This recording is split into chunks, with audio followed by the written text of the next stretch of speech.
Good morning, makers. Today we're going to be learning how to take competent passport and headshot photos. Let's go. The first thing you're going to want to grab is our Sony camera, our top of the line, internal use only top camera. That's going to be right here in the blue cabinet in this bag right here. What you're going to need for this camera is an SD card, which you can grab right here in this lovely SD card case, wonderfully numbered, and we're just going to go for number 1. First things first, you're going to grab your camera and open this little latch right here and slot in your SD card. The slot doesn't really matter. I usually go for slot 1. Turn on the camera with your on switch right here. The next thing, which is not essential but good practice, hit menu and then format right here, which you can navigate to like this, toolbox, and then down to the side until you find format, and then you can format your SD card. This will delete everything and create the proper folders needed. Once you've got your camera all set, you're going to want to set up your lights and your background. First, for passport photos, you're going to want your white background. Here it's already set up, but we'll show you later how to switch it. Don't fret. First, for passport photos, we're not really going to want the ring light because that's going to create a lot more harsh shadows. You can, but not super necessary. I like to stick to these guys here.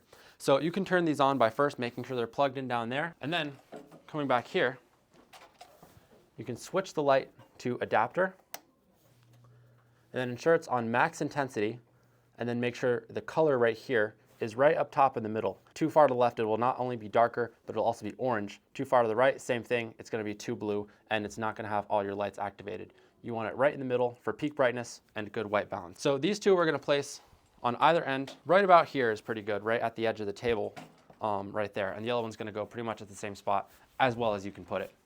Next, you're going to want to place your subject. There is a very convenient X placed on the ground right here, which shows you right about where you're going to want your subject. But most importantly is that they're not standing right back up against the wall, because right here you can start to see there's some shadows in back of me. For passport photos or any photos, you do not want shadows. So if you just take one step forward, about 2 to 3 feet away from the wall, then you get rid of those pesky shadows. One last thing for the lighting is I like to keep the overhead lights on. That's going to help prevent even more shadows and make sure the face is even more evenly lit.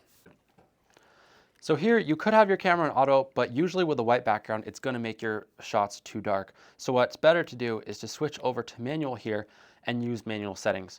Now, I like to use auto ISO, which will make your settings quite forgiving. Here I have 1/160 shutter speed, f2.8 aperture, and then my ISO auto, which if we half press the shutter button, we can see is set to 320 right here. So that will make your settings pretty good and give you a nice shot. The other thing that you're going to want to pay attention to is your white balance, which you can access by pressing your C1 function up here. By pressing that, you can see what your white balance is set to. Here we have about 4200, which is pretty good, but you might want, depending on your scene here, maybe if you have different daylight, see this is going to be too warm, too orange, and then all the way down here is going to be too cold. So that's a good thing to check to make sure that it's set to what you want. We're going to go with about 4000K white balance. One last thing you want to pay attention to for your camera settings is if you have your ISO on auto like I have here, which I recommend to compensate, you want to have your exposure wheel up here set to about plus 0.66 here, which is right before your +1. What that's going to do is make sure that your shot is a little bit brighter than what might be neutral exposure, because if not, it's going to compensate for the background and make your photo a little bit too dark. One note about this is here you can see we've got the plus 0.6 exposure. Here you can see it's properly exposed. On the LCD for the Sony, it's going to look like it's too bright, like it's blown out and the background is way too bright, but that's not the proper representation of what the photo actually looks like. Once you see it on a better screen, you'll see it's well exposed, so don't always trust what you're seeing on the LCD. So yeah, just from trial and error, I found that the plus 0.6 is kind of the sweet spot here. As the person holding the camera, you're going to want to be standing pretty far back from your actual subject. That means you're not going to get any distortions on the faces, and you're going to get a little bit of a blurred background, so any more discrepancies in the back are going to be blurred out. So you can stand right about here, pretty much in line with the door. All right, so once you have your settings all set and all your lights and background are set up, you can take your photo. Here we have our volunteer, Ruby, who is going to be our passport model for the day. So you're standing in the right spot, and then you zoom in your lens to have your subject nicely framed. Now you do want to leave a little bit of room so that you can crop the photo later. You don't want to have to come back and take more photos because you chopped off a lot of their head. So leave a nice little bit of border, but zoom in so that it's, you know, a little bit below their shoulders and there's room above their head. So we're just going to zoom in.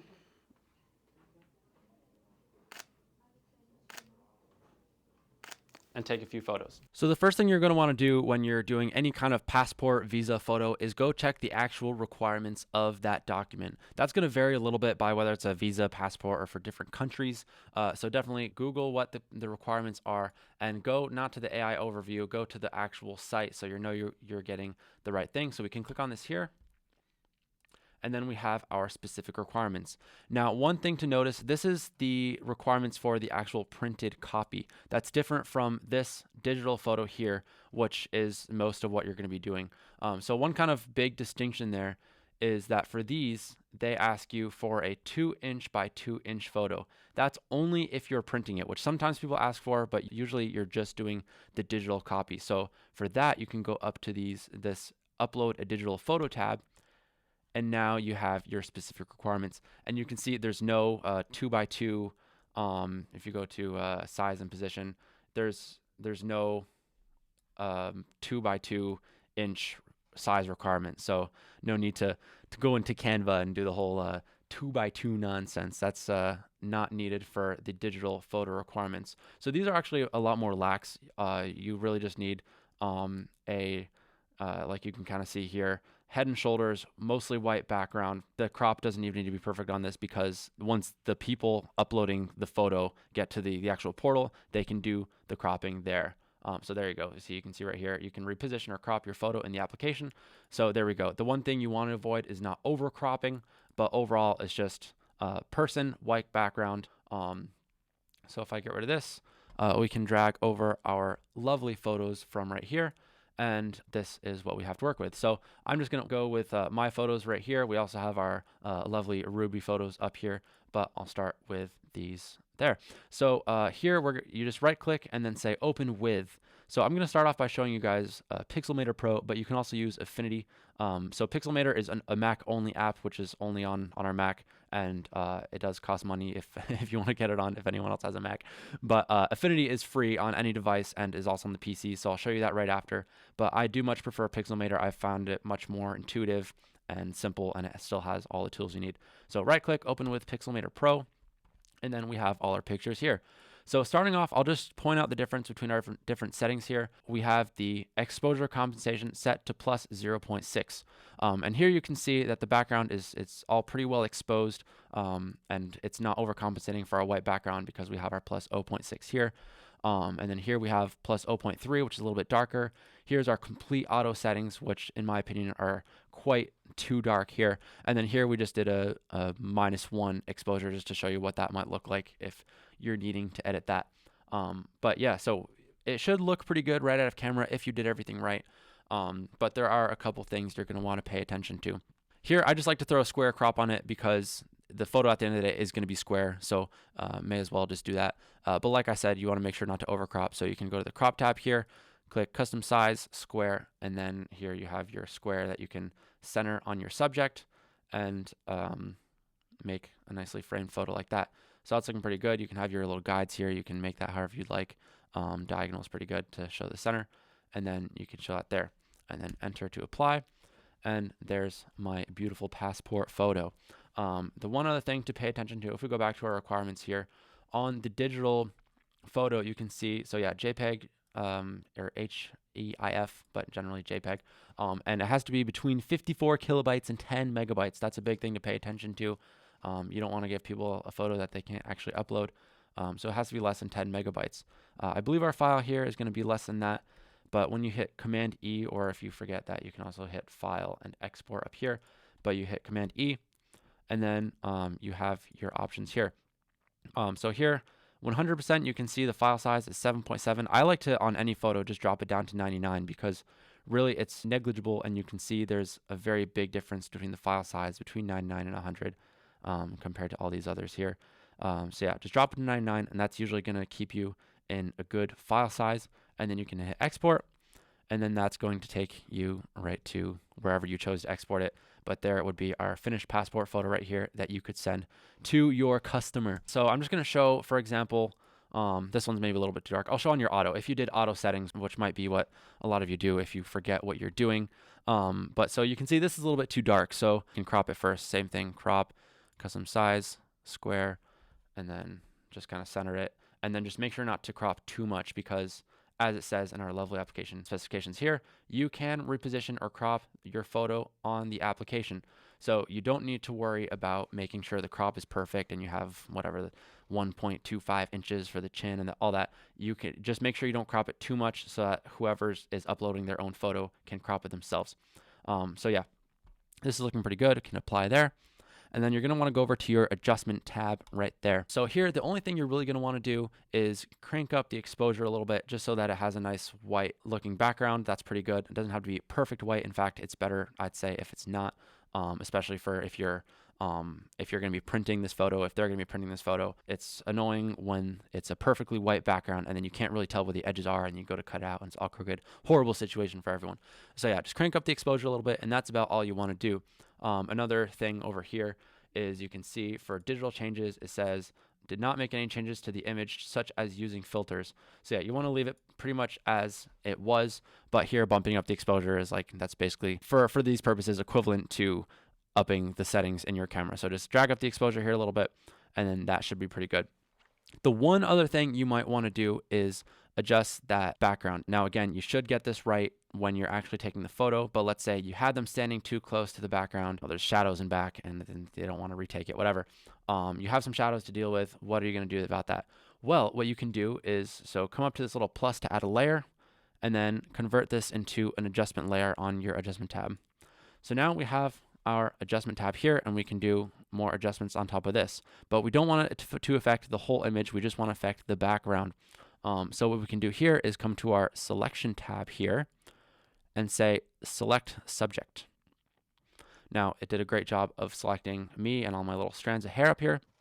And then you can hit invert selection. So now we have the background selected. So what you could do here, so right now we're on our color adjustment tab, which is just kind of laid over our image. But what we could do is select our image here, and then if you hit delete, now you have your background removed. So that's not what you want to do to lighten the shadows for the reason I talked about there. You don't want a perfectly white background and you don't want to actually cut off any parts of your image. But if you did want to remove the background of an image, that's the best way to do it. Select here. You can either do it with select subject or with any of your quick selection tools here. But basically that's how you would remove the background. But we don't want to remove the background, so what we want to do is select our background like I did. Select subject, invert selection, you have your background selected. Now with your color adjustment tab here, you can hit this little circle button here, which is going to add a mask to your layer. So you hit add mask. Here you can see that my little silhouette is in black here and the background is in white. That means that your layer here is going to be essentially activated on the white parts and the black parts are not going to be affected. So if we go back to our color adjustment tab here and then you up your exposure, now you can see that the background is the only thing getting affected and then I'm staying the same here. So if you had shadows, again, the only thing you'd want to do is maybe up your exposure a little bit.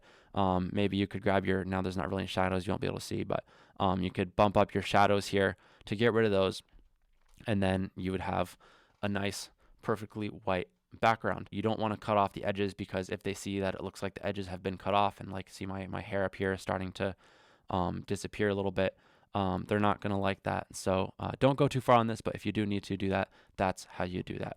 And then again, Command E to export and then choose where you want it. And then you're good to go to send it to the customer. Next, I'll show you how to do that in Affinity. So here, I'm just going to show you with the auto one here, which we said was a little bit too dark compared to our plus 0.6, but say you did an auto and you need to lighten it a little bit.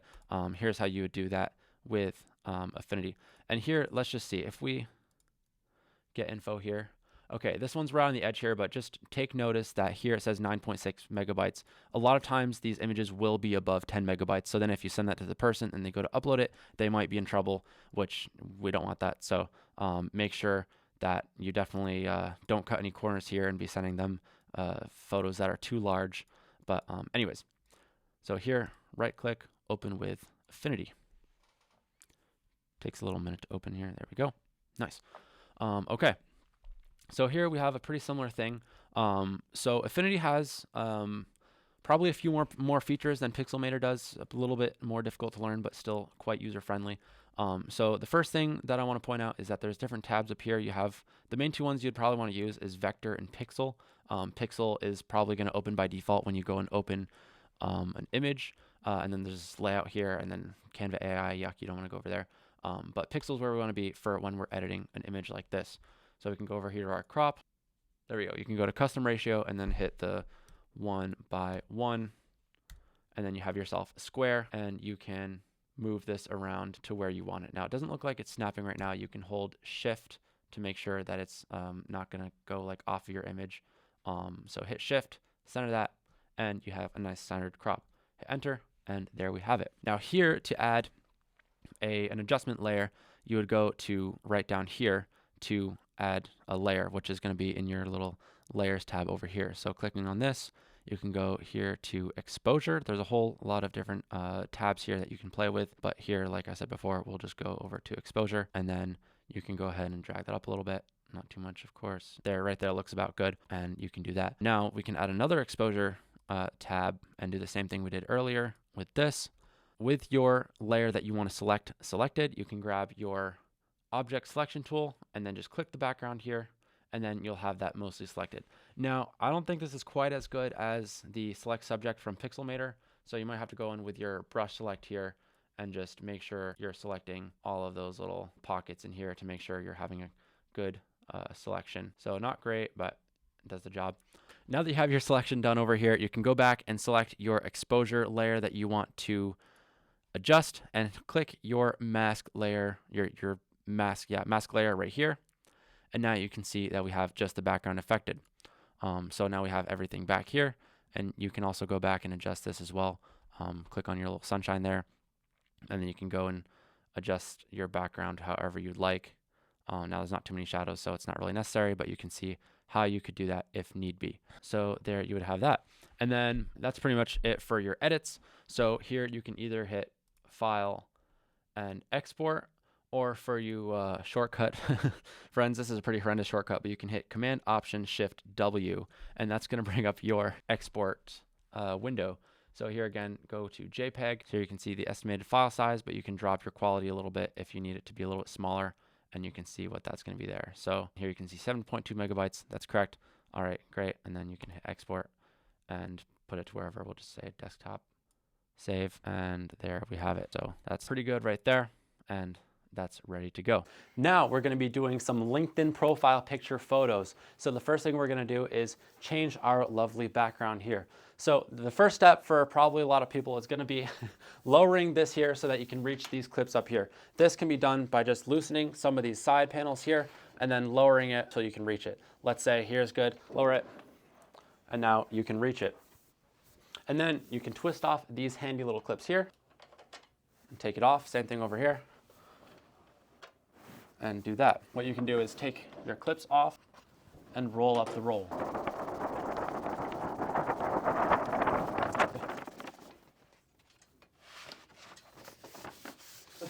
This part might be easier with a friend, but also very doable without one. If you have no friends, you're going to slide that off and place that back. Once you have your roll off, you can tie on some rubber bands to make sure it doesn't come undone. And stash this bad boy in the corner. Next, we're going to do the same thing in reverse and have your black background here. Now, as you would want to place toilet paper, you're going to be placing part where it comes off in front like this. Slide that on. There you go. And twist your clips back on.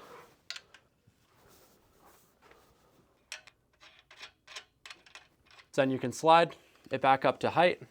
Now, it doesn't need to be all the way to the ceiling, but it depends just how tall your subject is going to be. I'll just do it somewhere in the middle for now. And now we can pull this down to where we want it. Right about there. Sometimes it's going to want to roll back up here. You can see that it's coming back up. And what you can do is either pull it down until it hits the ground, or if it's really misbehaving, you can grab something like this handy thing from the floor and place it on the back to weigh it down. Now, important step. Placing your clips. I forgot to leave this thing low, but doesn't matter. I'm just so tall and sexy. That's staying in the video. So now, very important step. You're going to want to place your clips in back of the screen, in front of the stand. Let me say it again for the people in the back. In back of the screen, in front of the stand. So that's going to go right here like that. What that's going to do is that when it tries to roll down further, it's going to block on this pipe here, but it's also not interfering with your screen here. if you put it like this, then not only is that going to go further and then start digging into your screen there, potentially causing a rip, it's also going to cause wrinkles here. It's not as smooth. So you want it in back of the screen, in front of the stand right there. And now it's flat. It's not going to go anywhere, and it's good. Same thing on this side. And there we have it. Now I've got our nice black background set up. For the LinkedIn headshots, we're going to get fancy with it and use our light bar, which can be found right here in the blue cabinet.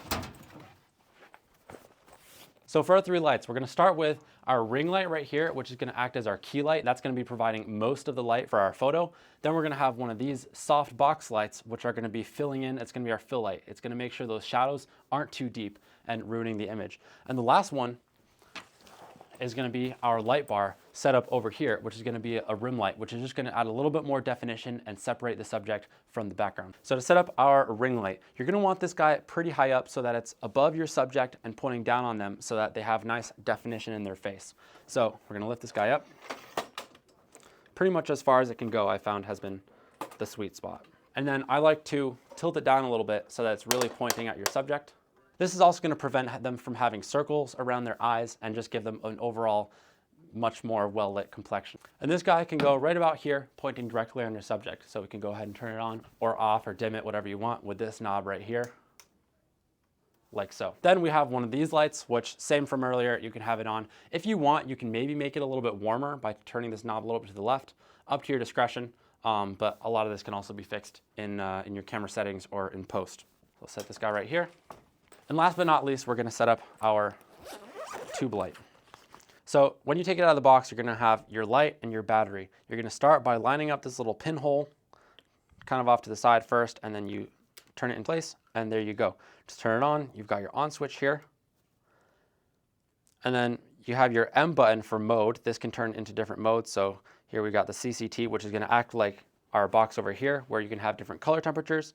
You can also go over to HSI, which is going to be just if you want any color here, you can change that to any color. And then FX, you got different effects if you want them. So we're going to go back into CCT mode, which is going to give us, like I said, our warm or cold light and give us those options. So you could have your green and magenta setting here, which is either going to make it more green, more magenta. We're going to just leave it at 0. And then if you hit this little center button here, you're going to toggle through the settings. And then here you can change your color temperature, make it cold, warm. We're going to just go for a regular 4000. And then you can change your intensity here to brighter or dimmer.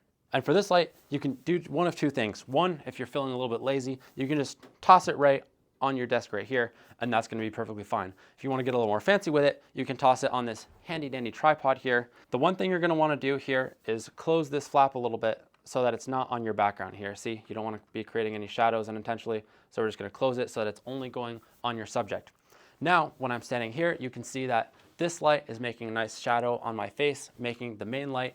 This is filling in those shadows, and this is giving this side of my body a little bit of an outline so that I'm separated from my background. And again here, you don't want your subject standing right back against the wall. You want them on this handy X right here, a couple feet in front of the wall so that they're not casting any shadows. For these photos, you can also turn the lights off to get a little bit more shadows and slightly more stylized photo. Look at those pearly whites, huh? What a cutie. Before you export the photos, make sure you ask the customer if they're happy with their photos. Liam, are you happy with these photos?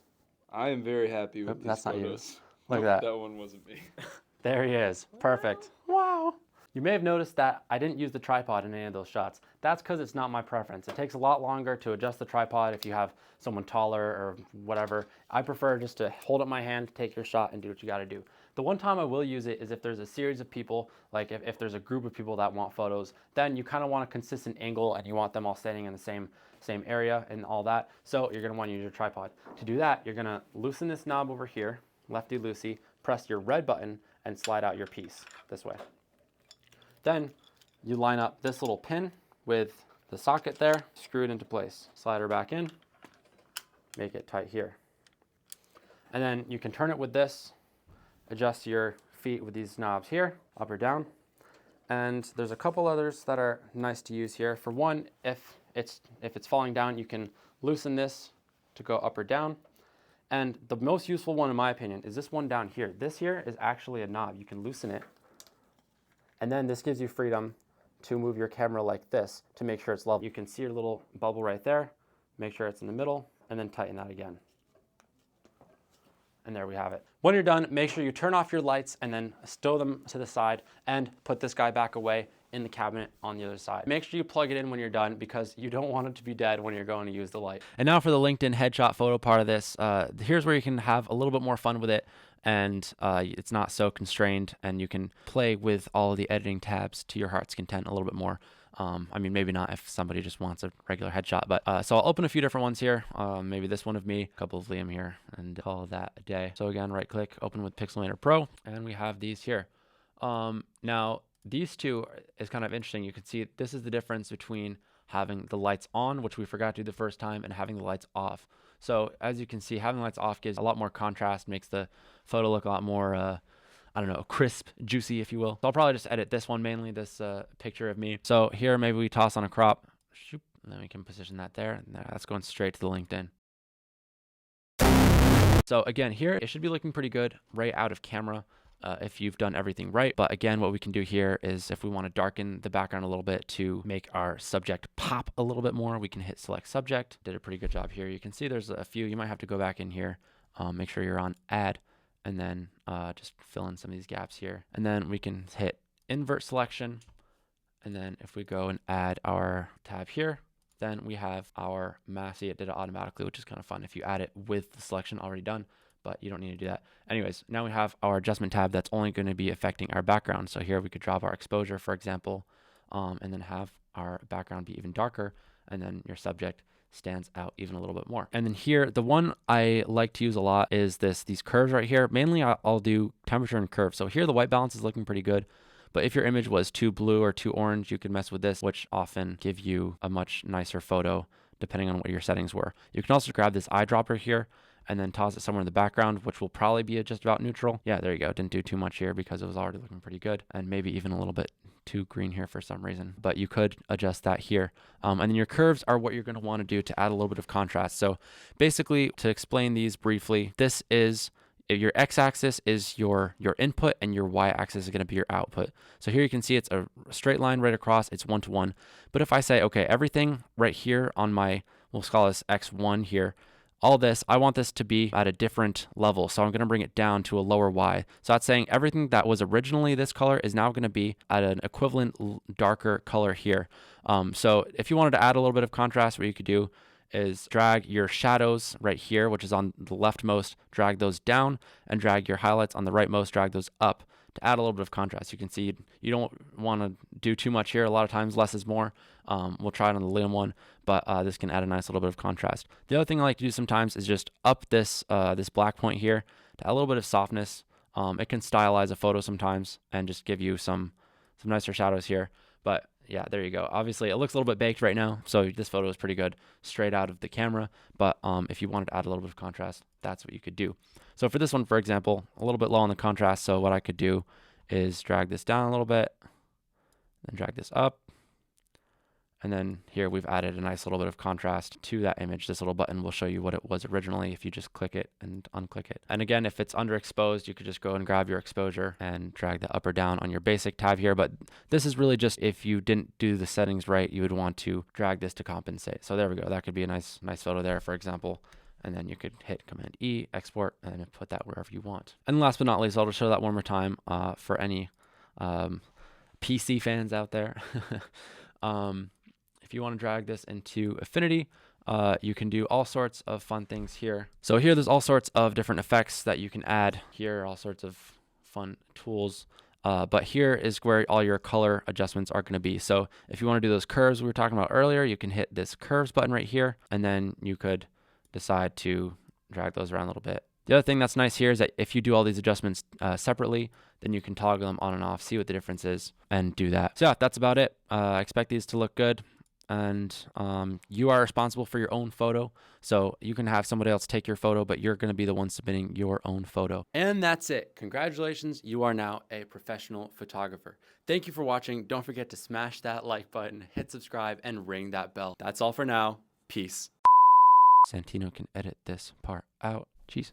Santino's going to have a fun time with this. I don't have any pictures of Dan. Anyways, Dan does have great hair. I don't have a picture of Dan, but What a lovely man that Dan is.